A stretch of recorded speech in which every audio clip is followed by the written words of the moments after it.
지난 영상에서 기축통화인 달러 본원 통화가 화폐의 기준이 된다는 것을 설명드렸고, 달러 본원 통화 확대를 위시해 전 세계적으로 얼마나 많은 본원 통화가 확대되었는지에 대해서 알아보았습니다. 그런데 한 가지 의문점이 듭니다. 아니, 도대체 그렇게 많은 화폐가 풀렸는데 왜 하이퍼 인플레이션이 오지 않는 것이죠? 이 영상을 보시면 확실히 이해하실 수 있을 겁니다. 경제학에는 어빙 피셔의 MV는 PY라는 매우 중요한 공식이 있습니다. 이 공식에서 P가 인플레이션이고 통화량과 유통속도가 늘어나면 인플레이션과 GDP가 증가한다는 얘기입니다. 밀턴 프리드먼의 인플레이션은 언제 어디서나 화폐적 현상이라는 말도 이 공식에 대입할 수 있습니다. 저도 인플레이션에 대해서 밀턴 프리드먼의 정의를 사용합니다. 그런데 통화량은 엄청나게 늘어났는데 도대체 왜 인플레이션이 급격히 증가하지 않을까요? 기축통화인 달러의 본원 통화는 지금 보시는 차트와 같이 2008년 이후에 이렇게 많이 늘어났고, 전 세계의 모든 화폐들도 같은 비율로 확대되었다고 지난 영상에서 말씀드렸습니다. 그러나 지금 보시는 차트는 유통속도 차트인데 통화량은 늘어났지만 유통속도가 증가하지 않았습니다. 아니, 바닥을 치고 있습니다. 통화량의 대부분은 부동산과 주식시장으로 흡수되었고, 실물 화폐 경제의 유통속도는 바닥을 치고 있다는 얘기입니다. 그렇다면 도대체 유통속도란 무엇인가? 화폐의 유통속도란 쉽게 말해서 돈이 도는 속도입니다. 예를 들어서 1달러가 통화량의 전체인 사회가 있다고 가정해 봅시다. 그리고 A의 1달러가 B에게 전달되고 B의 1달러가 C에게 전달되었습니다. 그러면 실제 공급된 통화량은 1달러이나 3달러가 유통된 것이나 마찬가지란 얘기죠. 그리고 이 영상은 이 유통속도에 대해서 이해하기 위한 영상이에요. 많은 사람들이 통화량 그 자체를 화폐 가치와 인플레이션으로 연관지어서 생각하고 유통속도는 간과하는 경향이 있습니다. 그리고 통화량이 많이 풀렸기 때문에 바로 고인플레이션이나 하이퍼 인플레이션이 올 것이라고 주장합니다. 통화량이 중요하지 않은 것은 물론 아닙니다. 하지만 통화량이 땔감의 양이라면 유통속도는 석유의 양이에요. 땔감에만 불을 붙이려고 하면 잘 붙지 않습니다만 석유가 듬뿍 끼얹어지면 폭발적으로 타오릅니다. 현재 땔감은 넘치게 충분하지만 석유가 끼얹어지지 않았고 불이 붙여지지 않았다는 얘기입니다.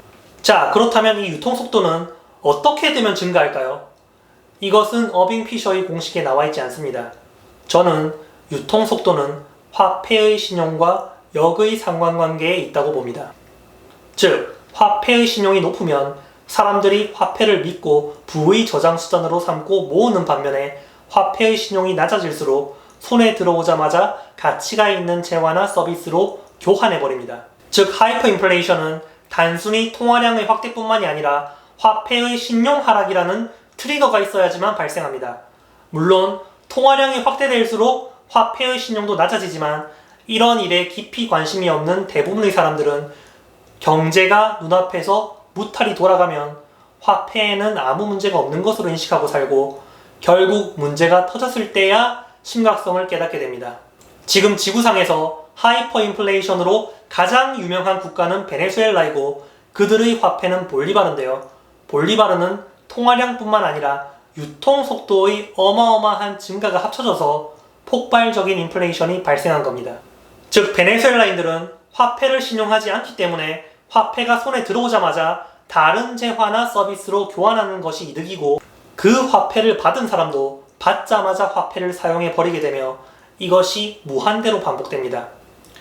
이게 바로 유통속도의 어마어마한 증가이고 하이퍼 인플레이션이 발생하는 로직이에요. 또한 사람들은 불확실성이 있고 경제가 좋지 않을 것이라고 예상할 때 화폐를 저장하는 경향이 있습니다. 그래서 엄청난 화폐가 시스템에 투여됨에도 불구하고 즉각적인 인플레이션이 나타나지는 않습니다. 즉, 아직까지 화폐에 부여된 신용이 남아있기 때문에 고인플레이션이나 하이퍼 인플레이션이 나타나지 않고 있는 겁니다. 그러나 터키처럼 자살골을 넣는 국가들은 자국 통화의 신용이 사라져서 자국 화폐 가치의 폭락으로 이어지는 겁니다. 즉, 터키는 통화량은 다른 나라와 비슷하게 확대되었으나 유통속도의 폭증이 인플레이션과 화폐 가치 하락의 원인이었다는 얘기입니다. 또한 금값, 은값이 지난 영상에서 말씀드린 통화량을 회계하지 못하는 이유도 마찬가지로 화폐의 신용이 남아있고 사람들이 부를 화폐로 저장하기 때문이에요. 금값, 은값의 상승은 단순히 통화량의 증가만으로는 이루어지지 않습니다. 다시 말씀드리지만 단순히 통화량이 늘어나는 것은 신용이 사라져버리는 트리거가 아닙니다. 즉 금과 은에 화폐적 가치가 부여되지 않고 금속적 가치만 부여되고 있는 것이 풀린 화폐에 대비해서 저평가되어 있는 것이자 약세의 원인입니다. 제가 금과 은을 모으는 관점은 거시적인 관점과 미시적인 관점이 있습니다. 거시적인 관점은 경제순환 주기적으로 피할 수 없는 글로벌 금융위기로 인한 경제위기, 그리고 현재 시스템에서 중앙은행의 유일한 방어수단인 금리 인하와 양적 완화, 그리고 그로 인한 대중들의 화폐에 대한 신뢰 상실에서 오는 유통 속도의 증가 속에서 금과 은의 재평가가 있을 것이라고 보고 금과 은을 모읍니다. 그리고 미시적으로 보았을 때는 터키나 아르헨티나, 베네수엘라 등과 같은 한국의 자살골이나 지정학적 리스크 발발로 인한 원화 리스크의 해지를 목적으로 하는 겁니다. 자, 요약하겠습니다. 첫 번째, 하이퍼 인플레이션의 트리거는 통화량의 확대가 아니라 화폐의 신용 상실과 유통 속도의 증가이다. 두 번째, 통화량의 확대에도 불구하고 금값, 은값이 통화량을 회계하지 못하는 이유는 화폐의 신용이 남아있기 때문이고 금과 은의 화폐적 가치가 아니라 금속적 가치만 부여되어 있는 것이 원인이다. 오늘 영상은 여기까지입니다. 실버아크TV는 금과 은, 화폐에 대한 많은 의문점들, 포트폴리오 설계, 경제위기 대비를 위해 자신이 답을 내릴 수 있도록 돕는 역할을 하고자 합니다. 감사합니다.